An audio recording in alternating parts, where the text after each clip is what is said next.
क्या हाल है बच्चों। हाँ, उम्मीद है पिछले सारे चैप्टर्स हो गए होंगे आपके, अच्छे से किए होंगे आप लोगों ने प्रैक्टिस। आज का टॉपिक, आज की वीडियो नाम से डिनोट हो रहा है इनवर्स ट्रिग्नोमेट्रिक फंक्शन, हमारा चैप्टर नंबर 2। ठीक है, हमारा क्या है, chapter number 2, inverse trigonometric function.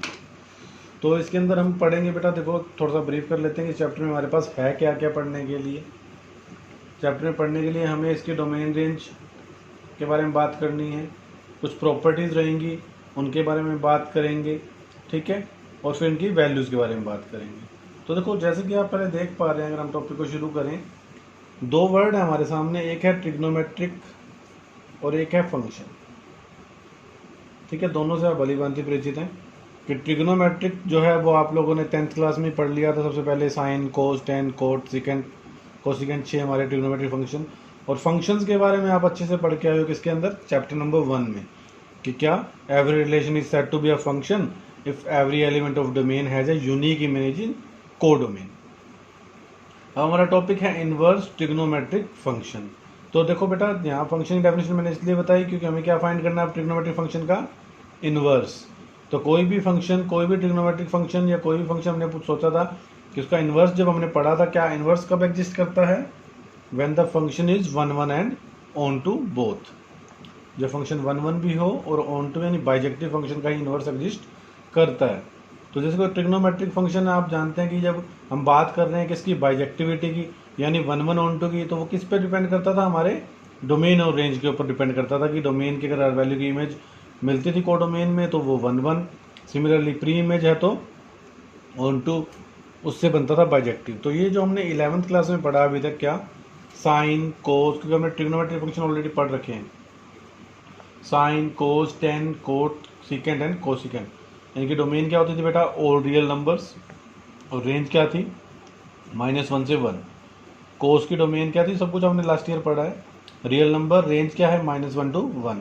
Tangent के अंदर क्या होता है, all the real numbers except odd multiple of π/2। क्यों, क्योंकि आपने अच्छे से पढ़ा है टेंजेंट π/2 क्या होता है, इन्फिनिटी। तो उसके जो मल्टीपल्स होंगे वो भी इन्फिनिटी देंगे, तो उनको हम नहीं ले सकते। और रेंज हमेशा क्या आती है, रियल नंबर, उसी पे डिपेंडेंट है। कोट क्या, all the real numbers accept n π। तो क्यों, क्योंकि कोट की वैल्यू क्या होती है, कोस ओवर साइन। तो जहाँ जहाँ पे भी साइन 0 होता है वहाँ पे इन्फिनिटी आता है। आप जानते हैं साइन nπ, साइन पाई, 2π, 3π सब पे 0 होता है। तो इसका मतलब x = nπ के अलावा ऑल द रियल वैल्यूज़ क्या रहती है, कोट की डोमेन में रहती है, और रेंज हमेशा क्या रहती है, ऑल द रियल नंबर्स। सीकेंड, सीकेंड क्या होता है आपके लिए, 1/cos। ठीक है ना, सीकेंड क्या होता है, 1/cos। तो जहाँ जहाँ पे भी कोस 0 होगा वहाँ वहाँ पे सीकेंड एप्लीकेबल नहीं होता। तो जैसे आप जानते हैं कोस कहाँ पे होता है 0, 90 पे और 90 के मल्टीपल्स पे, ऑड मल्टीपल्स पे। तो इसलिए क्या आ गया, all the real numbers accept x = 2n+1 π/2। और इसकी रेंज फिर क्या आती है, नॉर्मल थिंग है, हमने पढ़ा हुआ सब कुछ, all the real except -1 to 1। And cosecant again all the real values except x = nπ and its range is real to -1 to 1। तो ये सब आपने बेटा 11th में पढ़ा है। अब देखो, जैसे हमने ग्राफ से हम समझेंगे इसका, ट्रिग्नोमेट्रिक फंक्शन का इन्वर्स एग्जिस्ट करेगा तो कैसे करेगा और क्यों करेगा। तो हमने बात की, हमने इसे साइन एक्स का ग्राफ समझते हैं और साइन इन्वर्स का समझेंगे हम, दोनों ग्राफ से क्लियर हो जाएगा। जैसे आप साइन एक्स का ग्राफ फॉर्म करते हैं बेटा, ओरिजिन 0 से π, फर्स्ट 2 क्वाड्रेंट पॉजिटिव रहता है, फिर π से 2π नेगेटिव रहता है, 2π के अपोजिट में ले लीजिए। यू नो वेरी वेल क्या, कि साइन ऑफ -θ जो होता है वो -sin θ के इक्वल होता है। तो अगर आप ऑलरेडी नेगेटिव एंगल डालेंगे तो नेगेटिव नेगेटिव क्या बन जाएगा, पॉजिटिव। देयरफॉर 0 से लेके -π तक क्या रहता है, नेगेटिव, और -π से -2π तक क्या रहता है, पॉजिटिव। अब देखो बेटा, अगर आप वैल्यूज़ को चेक करते हैं, जैसे मैं आपके सामने छोटी सी वैल्यू दिखाता हूँ पहले, कि साइन π/2 1 होता है। अब आप इसको दोबारा एक रेवोल्यूशन ख़त्म कर दीजिए, मतलब 2π + π/2। You know that sine 2π + π/2, again first quadrant, जो कितना हो गया, साइन 5π/2। तो साइन 5π/2 पे कितना आया, 1। सिमिलरली आप एक और राउंड ले लीजिए, क्या आ जाएगा, 2π है तो 4π + π/2, मतलब 7π/2। ये सब क्या होते हैं, 1 होते हैं बेटा। यू नो वेरी वेल कि जितनी बार आप क्वाड्रेंट सिस्टम को घुमाते जाएंगे, हर रेवोल्यूशन के बाद जब फर्स्ट क्वाड्रेंट में बार बार आप घूम के आओगे कि 2 pi plus theta, 4 pi plus theta, 6 pi plus theta, 8 pi plus theta, सब पे रिजल्ट क्या आएगा 1। तो उस केस में क्या हुआ, आपने कहा भी है डोमेन क्या और रियल नंबर, बिल्कुल। लेकिन जो आपने डेफिनेशन बोली बेटा, फंक्शन की डेफिनेशन बोली थी क्या, कि every element of domain has a unique image in codomain. तो आप डोमेन तो ठीक है रियल नंबर है, लेकिन आप देख रहे हैं डोमेन की 3-4 वैल्यू जब हम बोल रहे हैं, जितने मैं बोल रहा हूँ उसमें क्या आ रहा है, सबकी इमेज क्या आ रही है 1, यानी कि सेम इमेज आ रही है। तो इसका मतलब क्या हुआ, फंक्शन 1 1 ही नहीं रहा। जब 1 1 ही नहीं तो इन्वर्स कैसे एग्जिस्ट करेगा। तो इसके लिए क्या होता है, हमारे पास क्या होता है, जो इसकी रेंज होती है साइन की, वो क्या होती है -1 से 1। अब अगर हम सबसे क्लोजेस्ट पूछे कि 1 कहाँ पे आता है, तो आप बोलेंगे π/2 पे, और -1 कितने पे आएगा, -π/2 पे। तो हमने क्या किया, इसको रेंज को देखते हुए इसका इन्वर्टिकल डोमेन फिक्स कर दिया। क्या कि अगर हम -π/2 से π/2, देखो पूरा रियल नंबर जब हम ले रहे थे डोमेन साइन का, तो हमने देखा कि वो 1 1 ही नहीं हो रहा था, इन्वर्स एग्जिस्ट करने का तो चांस ही नहीं खत्म होता। क्योंकि देखो फंक्शन का इन्वर्स तो आप तब निकालेंगे ना जब एग्जिस्ट करेगा, और फंक्शन इन्वर्स एग्जिस्ट कब करेगा, जब वो बाइजेक्टिव होगा। बाइजेक्टिव कब होगा, जब वो 1 1 ऑन 2 होगा। तो देयरफॉर हमने क्या किया, उसकी रेंज को ध्यान रखते हुए -π/2 से लेके π/2 तक अगर हम डोमेन को फिक्स करते हैं, तो आप चेक करके देखेंगे -π/2 से π/2 के बीच में हर वैल्यू के लिए यूनिक इमेज आएगी। क्या आएगा, यूनिक इमेज आएगा। तो इसका मतलब क्या हुआ, -π/2 से π/2 के लिए क्या बन गया, इसका डोमेन ये 1 1 भी हो गया और ऑन 2 भी हो गया। तो इसका मतलब -π/2 से π/2 रेंज के लिए क्या रहेगा, डोमेन के लिए क्या रहेगा, साइन का इन्वर्स एग्जिस्ट करेगा। ठीक है ना। अब साइन इन्वर्स क्या होता है बेटा, जैसे आप लोगों ने, अगर हम फंक्शन की बात करें सिंपल सी, मैं यहाँ पे फंक्शन के अकॉर्डिंग आपको समझाने की कोशिश करूँ कि अगर x to y आपका फंक्शन होता है, तो जो फंक्शन का इन्वर्स है वो y to x होता है। तो इसका मतलब क्या समझे आप, डोमेन और रेंज की अगर बात की जाए, तो अगर किसी फंक्शन का x डोमेन है और y रेंज है, तो उसके इन्वर्स में y उसका डोमेन हो जाएगा और x उसकी रेंज हो जाएगी। तो इसीलिए से अगर आप साइन इन्वर्स ग्राफ को समझेंगे, तो यहाँ पे क्या आ गया, जो उसकी रेंज थी -1 to 1, वो अब क्या हो गई आपकी डोमेन। और इन्वर्स फंक्शन कैसे बनेगा, इस तरह से। तो हमने फिक्स किसको किया था बेटा, -π/2 से π/2 वाले पार्ट को। तो -π/2 से π/2 वाले पार्ट में आप देखेंगे तो इसका क्या आएगा, तो डोमेन क्या आ गई इसकी -1 से 1, और रेंज क्या आ गई इसकी -π/2 से +π/2। ठीक है, क्लियर हो गया। क्यों, क्योंकि हमें इसको इन्वर्स एग्जिस्ट करना है, तो बेटा हमें डोमेन को रिस्ट्रिक्ट करना पड़ा, वरना उसका इन्वर्स ही एग्जिस्ट नहीं करता। ठीक है। सिमिलरली हम क्या दिखा सकते हैं, कोस में भी वही वैल्यू जानते हैं। आप एक छोटे से एग्जांपल से अगर हम बात करें, कोस π/2 कितना होता है बेटा 0, कोस 3π/2 अगेन 0। तो ये सारे क्या आएंगे, 0 में जाएंगे, तो फिर से 1 1 नहीं होगा। तो अगेन हमें क्या करना पड़ेगा, कोस की डोमेन को भी रिस्ट्रिक्ट करना पड़ेगा, सिमिलरली जैसे हमने समझा साइन को। तो इस तरह से साइन और साइन इनवर्स का ग्राफ समझा हमने। इस तरह से हम बाकी ट्रिग्नोमेट्रिक फंक्शन के ग्राफ भी समझ सकते हैं, जिससे हमें उनकी इन्वर्स की डोमेन और रेंज क्लियर हो जाए। तो साइन इन्वर्स की डोमेन क्या आई हमारे पास, -1 to 1, और रेंज क्या आई -π/2 से π/2। तो सिमिलरली आपको एक चीज़ रिमेंबर रखनी पड़ेगी, रिमेंबर भी कह सकते हो, सिर्फ समझने की बात है आपके पास, कि एक डायरेक्ट हम समझते हैं और एक अब आपको बताया गया कि हमें इन रेंज के बीच में क्यों आए। क्योंकि हमारा पहला सवाल यही होता है दिमाग में कि भाई अगर डोमेन रियल नंबर थी साइन की, तो इन्वर्स की रेंज भी तो रियल नंबर होनी चाहिए थी। ये रिस्ट्रिक्ट क्यों हुआ, वो हमने भी ग्राफ से बहुत अच्छे से समझ लिया। तो आपको ये चीज़ें बेटा ध्यान रखनी है, बिल्कुल प्रूफ आपको क्लियरली समझाया गया है कि साइन इनवर्स का डोमेन क्या रहता है -1 से 1, और रेंज क्या रहती है -π/2 से π/2, क्लोज ब्रैकेट ओपन ब्रैकेट आप लोगों ने पढ़ा हुआ है। क्लोज ब्रैकेट है तो बाउंड्री पॉइंट इंक्लूडेड होंगे, ओपन है तो बाउंड्री पॉइंट इंक्लूडेड नहीं होंगे, सिर्फ मिडिल वाले होंगे। कोस इनवर्स का डोमेन क्या रहता है -1 to 1, रेंज क्या रहती है 0 से π। टेंजेंट इनवर्स का डोमेन क्या रहता है ऑल द रियल वैल्यूज, और रेंज क्या रहती है -π/2 से π/2, ओपन मैंने बताया बाउंड्री पॉइंट इंक्लूडेड नहीं होते, सिर्फ मिडिल वाले। कोट इनवर्स का डोमेन क्या रहता है बेटा रियल नंबर्स, रेंज क्या रहती है 0 से π, ओपन, वही 0 और π इंक्लूडेड नहीं है, सिर्फ मिडिल वाले। कोसिकेंट इनवर्स के अंदर क्या रहता है बच्चे, डोमेन जो रहता है वो होता है all the real values accept minus, मतलब आप समझ पा रहे होंगे कि जो पहले रेंज थी वो अब डोमेन हो गई है, और डोमेन को हमने रेंज में लेके रिस्ट्रिक्ट करके लिया है ताकि इनवर्स एग्जिस्ट करे। Cosecant inverse all the range of sine inverse except 0। क्यों, साइन 0 0, और कोसिकेंट क्या होता है 1/sin, तो वो इन्फिनिटी देगा, दैट्स वाई। और सेकेंड इनवर्स भी बेटा सिमिलरली क्या आ गया, all the real values -1 to 1, 0 to pi except π/2। ये चीज़ें आपको रिमेंबर रखनी पड़ेंगी, समझाने का तरीका आपको बता दिया गया है। तो जैसे कि आप देख सकते हैं इनका रेंज पार्ट जितना भी आया हमने उनको रिस्ट्रिक्ट किया था ताकि उनका इन्वर्स एग्जिस्ट कर जाए, इसलिए जो इन इन्वर्स फंक्शन की बेटा जो रेंज है इसे हम कहते हैं प्रिंसिपल ब्रांच। क्या बोलते हैं? Principal branch. इस रेंज को क्या बोलते हैं? Principal branch. और हमारा टॉपिक में कहता है कि we have to find the principal values of trigonometric function. या हम ये कहते हैं कि अगर हमने इसको रिस्ट्रिक्ट ही कर दिया तो हमने कहा कि वो बाइजेक्टिव हो गया तो इन्वर्स एग्जिस्ट करेगा, तो हम ये कह सकते हैं कि principal values of inverse trigonometric function हमें फाइंड करनी है।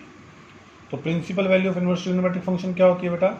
इन्वर्स ट्रिग्नोमेट्रिक फंक्शन की जो वैल्यूज उनकी प्रिंसिपल ब्रांच के अंदर होगी वो उसकी प्रिंसिपल वैल्यू मानी जाएगी।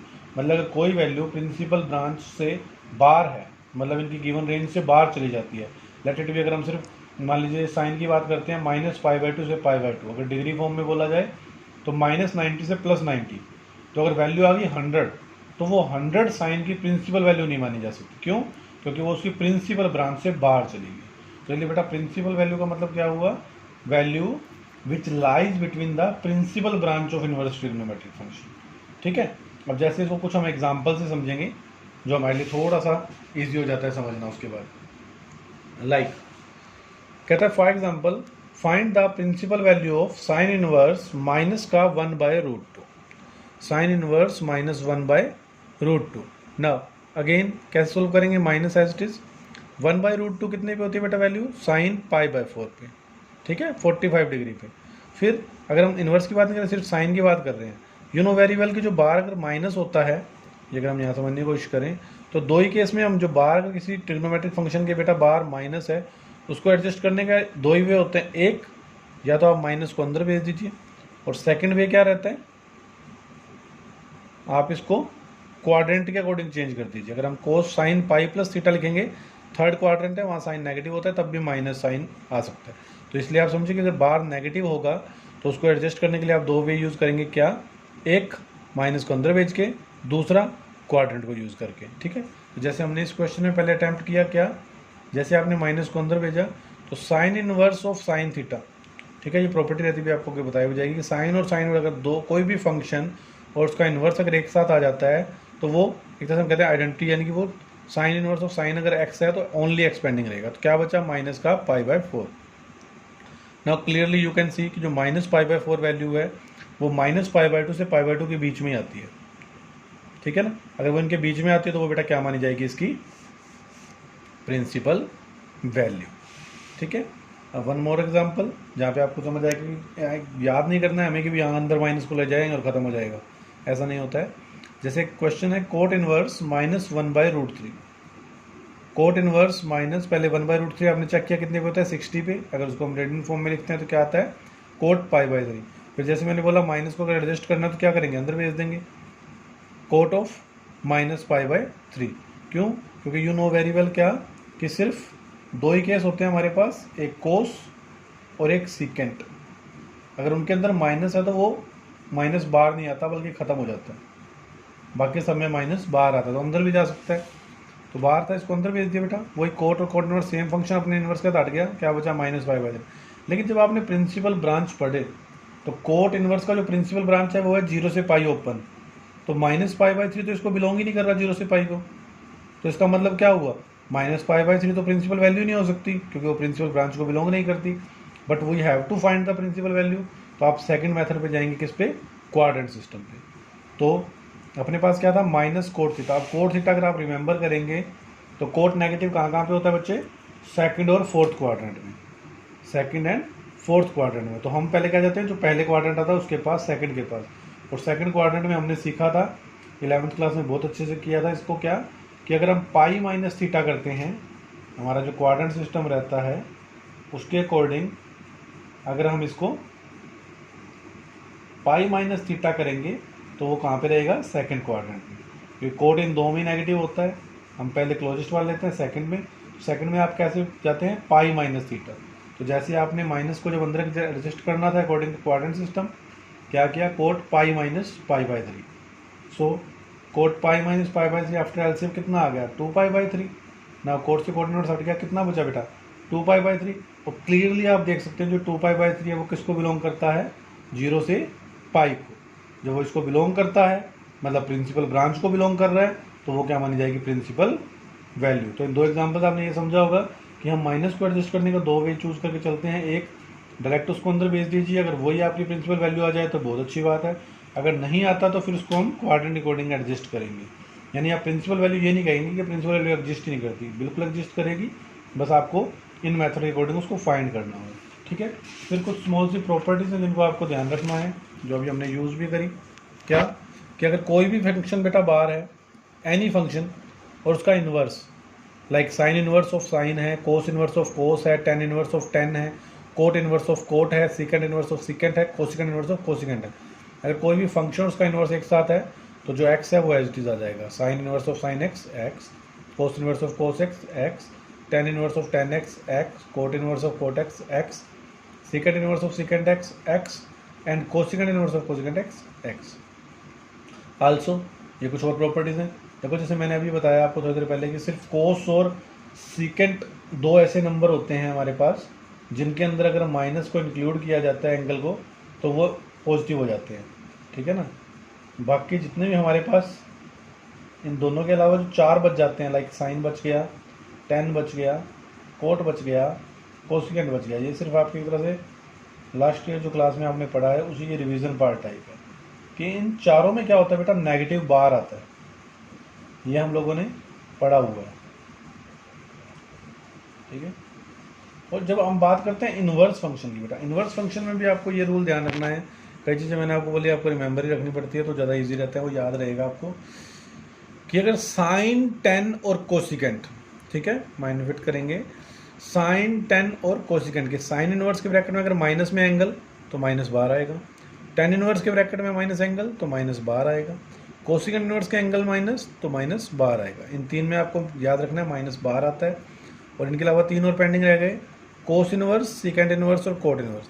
तो कोस इनवर्स ऑफ माइनस एक्स क्या होता है बेटा pi minus cos inverse x, secant inverse of minus x क्या होता है पाई minus secant inverse x and cot inverse of minus x क्या होता है पाई माइनस का कोट इनवर्स एक्स।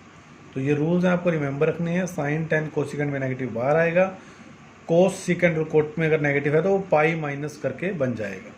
ठीक है, ये दो चीज़ें आपको जरूर याद रखनी। जैसे एग्जाम्पल तौर पर मैंने लिखा कि अगर आपको फाइंड करना है सीकेंट इनवर्स माइनस टू, तो सीकेंट इनवर्स माइनस टू है तो उस माइनस को कैसे करेंगे आप, secant inverse of minus X become pi minus secant inverse. तो pi minus secant inverse two, two कितने पे होता है we know very well two, secant pi by three पे होता है 60 पे, सीकेंट सीकेंट हट गया क्या बचा ओनली पाई बाई थ्री, तो pi minus pi by three become 2 pi by three. ठीक है, इसको जस्ट हम एक आधे एग्जाम्पल से और समझेंगे ताकि आपको और ज़्यादा क्लैरिटी आ जाए। तो कुछ भी नहीं है बेटा इसमें, प्रिंसिपल वैल्यू को प्रिंसिपल ब्रांच को दिमाग में रखेंगे तो आपका प्रिंसिपल वैल्यू टॉपिक बहुत आसान हो जाएगा। Like you have to solve, हमें सिर्फ सोल्व करना है क्या, tan inverse of one plus cos inverse of minus half plus sine inverse of minus half. Tan inverse of bracket में पॉजिटिव वैल्यू है 1 तो 1 कितने पे होती है टेंजेंट पाई बाई 4 पे। जैसे आपने देखा कोस इनवर्स के नेगेटिव है तो प्रॉपर्टी क्या कहती है, कोस inverse of minus theta is pi minus cos inverse theta, तो हमने इसको वही लिख लिया। और sign inverse of minus theta तो माइनस बाहर आ जाता है तो माइनस साइन इनवर्स थीटा लिख लिया। फिर क्या करेंगे बेटा, जो आपके पास कोस इनवर्स के अंदर जो एंगल वैल्यू दी होती है उसका एंगल लिख लेंगे कि 1/2 कितने पे होता है कोस पाई बाई 3 पे, 1/2 कितने पे होता है कोस साइन पाई बाई 3 पे। ठीक है, सॉरी साइन इनवर्स 1/2 कितने पे होता है 30 पे, 30 होता है पाई बाई 6, 30 कितने पे होता है पाई बाई 6 पे। तो थोड़ा सा करेक्ट कर लेंगे हम, ठीक है वो बाई मिस्टेक लिखा गया। तो यहाँ से कितना आ जाएगा बेटा पाई बाई 4, 10 और 10 हट गए, पाई एज इट इज, ये हट जाएंगे तो कितना आएगा पाई बाई 3 और यहाँ से कितना बच गया पाई बाई 6। तो 4 3 अपना 12 एलसीएम आ गया बच्चे, क्या बचा 4 3 जा 12, 4 और यहाँ आ जाएगा 2। तो हमारा रिजल्ट फाइनली क्या बन गया 3 + 12 15, 15 में से गए 6 दैट इज 9 पाई बाई 12 और you can say 3 pi by 4। तो दिस इज आवर रिजल्ट। जैसे इसमें आपने देखा कि सिर्फ आपको प्रॉपर्टीज़ को ध्यान रखना है और प्रिंसिपल वैल्यूज को दिमाग में रखना है, गलती होने का चांस ही नहीं है। Like tangent inverse √3 minus second inverse -2, हमें इसको सॉल्व करना है। अगेन 10 के इनवर्स में है तो क्या आ गया, सेकंड इनवर्स पहले माइनस को एडजस्ट किया, सेकंड के ब्रैकेट में नेगेटिव है तो क्या होता है बेटा, पाई माइनस सेकंड इनवर्स, लिख लिया। अब वैल्यू डाल दीजिए, √3 कितने पे होता है, पाई/3 पे, सेकंड इनवर्स 2 कितने पे होता है, पाई/3 पे, टेन इनवर्स 10 हट जाएगा, सेकंड इनवर्स सेकंड हट जाएगा, सिंपल पाई/3 माइनस पाई/3, सिंप्लीफाई किया तो आपके सामने रिजल्ट आ गया। ठीक है, तो इस टॉपिक में बेटा आपको मुझे लगता है समझ आया होगा what is principal value and how to find the value.